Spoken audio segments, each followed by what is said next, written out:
My name is Hyde Clark. I'm an attorney with Young Summer in Albany. Actually grew up in Springfield, went to Cherry Valley Springfield, close by.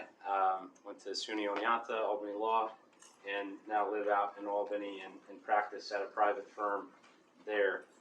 I'm a municipal attorney for the village of Cherry Valley, town of Milford, town of Davenport, work with the town of Oneonta, town of Warren, and the town of Milford. And actually got involved with the land bank working with the village of Cherry Valley. So the village of Cherry Valley is first picture a little difficult to see, but we had a structure, a residential structure that was destroyed by a fire. The resident that lived there actually passed away during the fire, and house just sat there. So I came on as the village attorney, and we had an agreement with the land bank to work with the land bank and look to see if we could take possession of this property and clean it up. So we had a property owner deceased, had relatives that were not willing to probate the estate or take ownership of the property, didn't want to spend the money on cleaning it up. So that was really that opportunity to work with the land bank and say, okay, what is Article 19A? So you've heard reference in the last presentation. Article 19A, it's part of the New York State Real Property Actions and Proceedings Law. That's the statute, with Article 19A being composed in that. The actual article, it's not very long, but it's a special proceeding that allows a municipality to take ownership of an abandoned property. Important to note that this is only for residential properties. This does not apply to commercial properties. So if you're out there thinking about certain types of structures in your community, again, this is only for residential. And so Article 19A lays out different sections, how you jump through those steps to actually have the property first deemed abandoned by the codes officer and then eventually transferred to the municipality. And then depending if you have an agreement with the land bank, like Greater Mohawk Valley Land Bank, you may be able to then transfer it from the municipality to the land bank, and the land bank can go in and clean it up. So in your materials tonight is actually an Article 19A guidebook that I drafted. So after we've gone through the process in Cherry Valley, worked with Tolga and the land bank, and we had a grant that we actually went through and developed a guidebook, because instead of having to have every municipal attorney have to learn a very specific proceeding in Supreme Court, we were able to develop that guidebook, and that way, as a code enforcement official or as a municipal attorney, you can flip through that. There's examples of the certificate of abandonment. There's examples of the documents that have to be filed in court. It is a Supreme Court action, so you go to Herkimer County Supreme Court or whichever county you're located in and start that action. So I won't go through the guidebook in detail. That's part of the materials that were handed out. But certainly, go through the forms. If you have questions as to the form, as to the process, I'm here to answer those questions, or my contact information, you can reach out. So step one is where the code enforcement officer really comes into play right off the bat, is that you have to draft a certificate of abandonment and actually post it on the dwelling. So the first question is the property abandoned? So if it is owner occupied, if that structure is owner occupied, you cannot use Article 19A.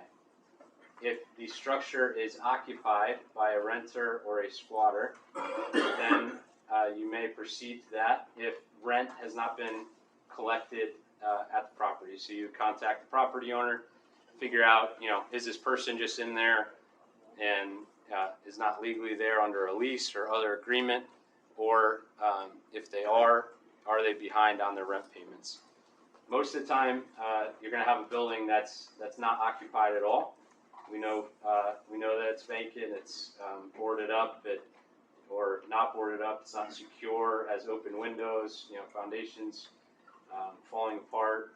And so what you would do at that point, if you're a code officer and you look at the building and you say, we're pretty sure this is vacant, there's no one in there, then what we would do is either issue an order to vacate if we felt that there was someone there or a family member may come back.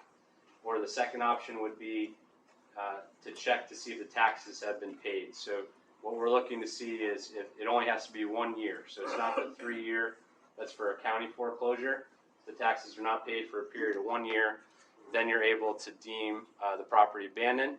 And the first step again is to issue that certificate. So in the guidebook is a certificate. You plug in tax map information, address, and you just have to post that in a conspicuous place at the premises. So front door, post of the porch, somewhere where if a property owner did come back, they'd be able to see that notice right away. So we'll go to step 2. Step 2 is one of the most important, is that's the title search. So we do a last owner search. And that's important because we want to make sure we name all the correct parties in our Supreme Court action. Because if we fail to name a correct party, that's going to be go through the whole court process, and then turns out that you didn't even list or notify the correct owner, then you have an issue with your entire proceeding. So what we do is you order the last owner search. That'll identify, because you only have to go to the last owner. You don't have to go through the whole 40-year title search to figure out who's ever owned the property. We just want to know who's the most recent and who's responsible right now. So we go next slide. After we have the title report back, the next thing to do is to file a notice of intent to commence proceedings. So this is what really puts anyone that would go to the county to see if there's any sort of lien or notice on the property. They go through the county records and they see that notice of intent, and that has to be provided for at least 30 days. And it has to be filed at the Supreme Court. So again, this is another form petition that we've put together a draft, and that's part of the guidebook.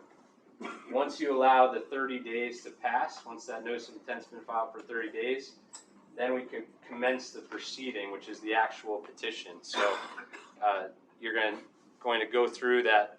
You've posted a certificate of abandonment on this date. You filed a notice of intent to commence proceedings. You've waited the required 30 days. The property's still not secure. The property's still vacant.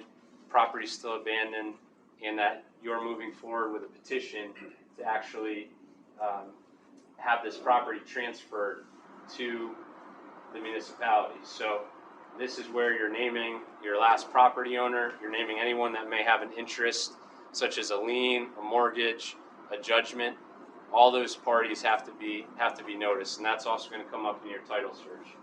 So once you commence the proceeding by petition, there's again outlined here very specific ways that has to be served. You either have to, you have to post it at the property. So again, when you go to the property, you're going to end up with a number of papers that are posted either on the door or on the porch. And it's going to start with that certificate of abandonment. Then you're going to have your notice of intent to commence proceedings. I just post everything on the door because if anyone's still around or interested in the property, they're going to be going back to the property and they're going to see that. So you're going to post that, and then we're going to serve it at the last known address for the property owner. A lot of times that's going to be the home address that's vacant and abandoned. That's why you have these other steps that are required, because you can't just say, serve them at their last known address, because their last known address, it appears nobody's there. So you have to make other efforts to try to find them. Mostly because you're taking title away from the property owner. You're one of most important rights we have, is the right to own property, and I think that's why there's so many hoops you have to jump through to make sure, if we're really going to take this away from the property owner, make sure they truly have abandoned the property, and only at that point is it transferred to the municipality. So, that's okay. So, as part of that petition, you'll have a court date, and you're given a date to actually go before the judge and provide the case. And I've done eight proceedings so far. 7 out of 8 have not had anyone appear. I have had one person appear at one, but for those first 7 out of 8, you start the proceeding. The judge gives another 15 minutes to allow someone to appear. They don't appear. The judge says, okay, I'm going to ask you to provide a draft judgment, default judgment in order. And you can go through that process, provide the judge that draft order, and then he'll actually issue that so long as no one's appeared throughout the case. This is a picture of actually when we started cleaning up that property in Cherry Valley. So, final step, you've got the judgment order from the court. We're going to file the deed, and so the deed is actually permits the mayor to sign, mayor or supervisor to sign both as the seller and the purchaser. So the mayor is appointed to transfer the property and then also accept the property as the chief official for the municipality. So once we have that deed filed, the municipality is the record owner, and you can either go through with spending money to try to fix it up, cleaning it up, and as Tolga said, it's not required to then go to the land bank. That's just an example of a tool that's there available to municipality if you do not want to expend the funds to clean up the property. And so, again, deeds filed, and you're free to take care of the property. So depending on the state of the building, you can make repairs, sell it to someone that will make the repairs. In our experience, a lot of times, unfortunately, the house is just too far gone that it has been demolished, but certainly not a requirement. And I just want to give some examples of some of the issues that have come up. So Article 19A seems very straightforward. Here's the statute.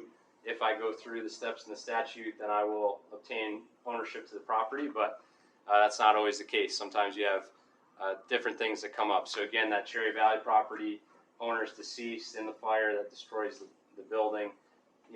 What are the next steps that we do? So we actually, it's a small community, which I'm sure for a lot of people here, we knew who the daughters were. We reached out to the daughters, tried to figure out, okay, what's going on with the property. Sorry about your father, but it's been 2 years. What's going on? Do you have any intent to do anything with the property? We're thinking about commencing an Article 19A proceeding to take ownership. What's your thoughts on that? Would you contest it?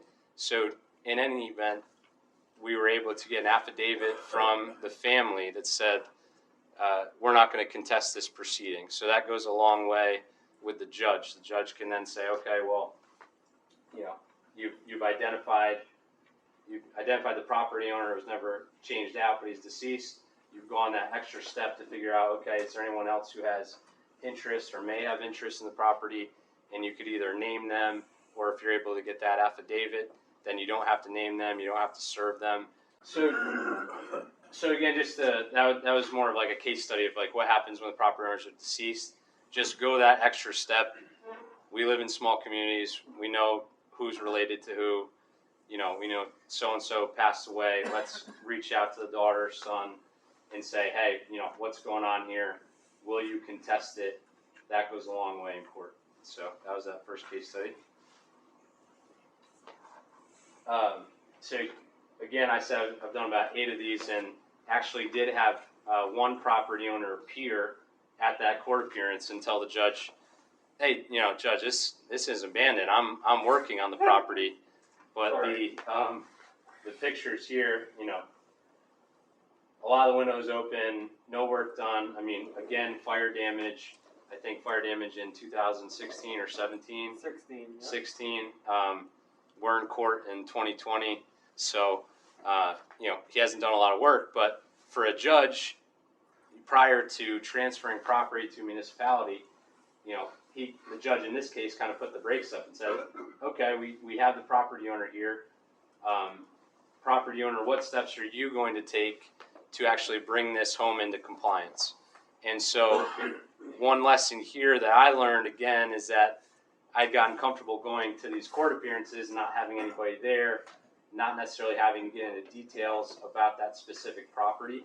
And so as code enforcement officers, I would encourage you to take as many pictures as possible, provide that to the attorney, and that allows the attorney to be like, okay, well, on this date, all the windows not secure, front porch detached, roof detached, everything else. So again, if you can, as part of that process of going through that 19A, photographs and documenting everything is so important, and just building that file in case someone came in, because if I had those photos at the court appearance, I would then be able to counter that with the judge, whereas in this case I said, well, Judge, I honestly don't know how much work he has to do to bring this back into compliance.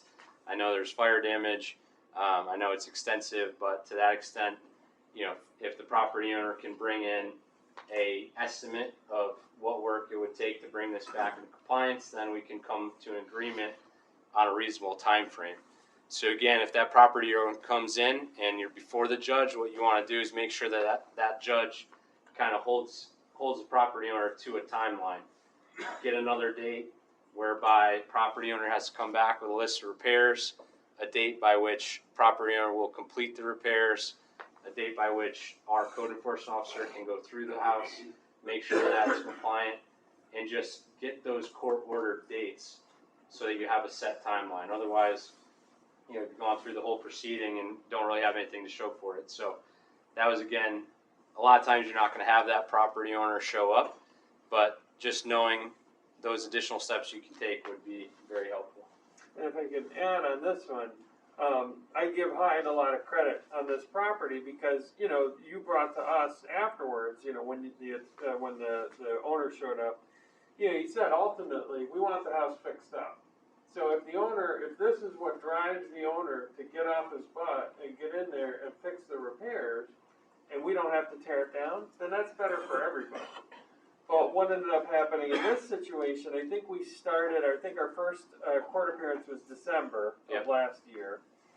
And so the judge did set out a time frame. I think he gave him about 3 months, and then gave him maybe an extension.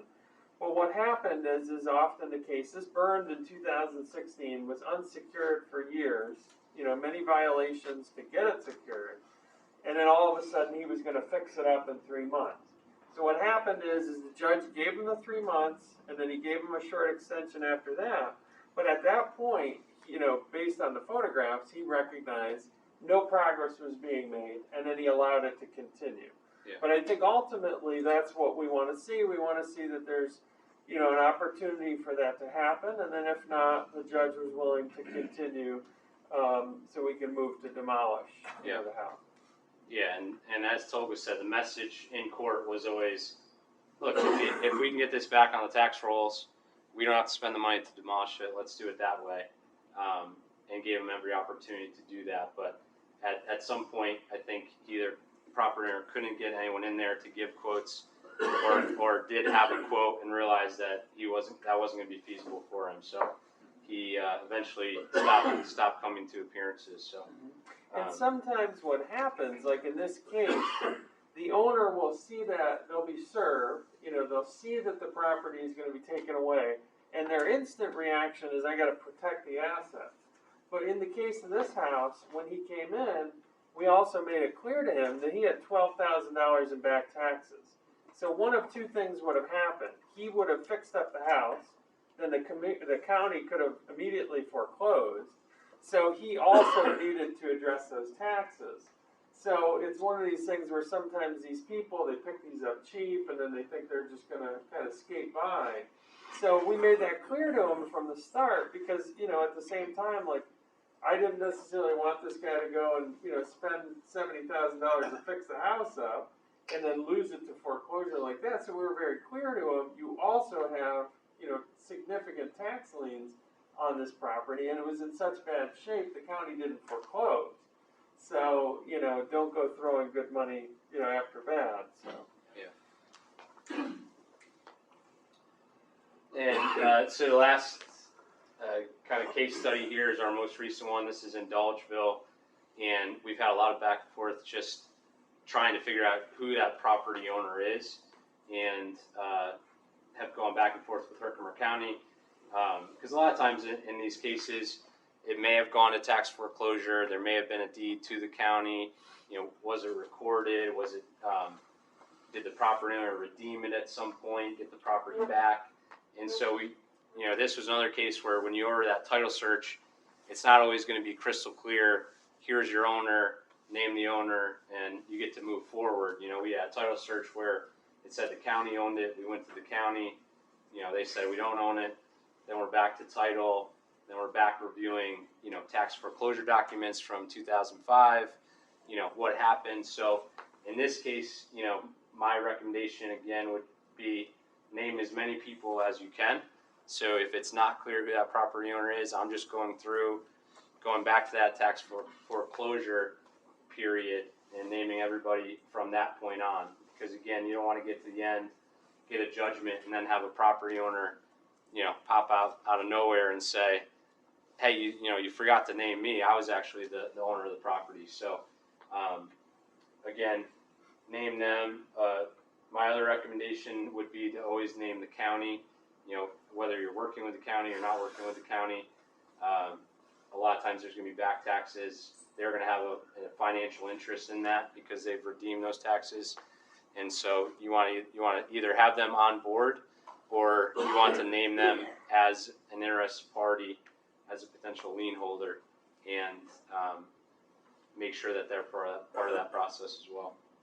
So I think that is everything I had, but again, can answer any questions anybody may have.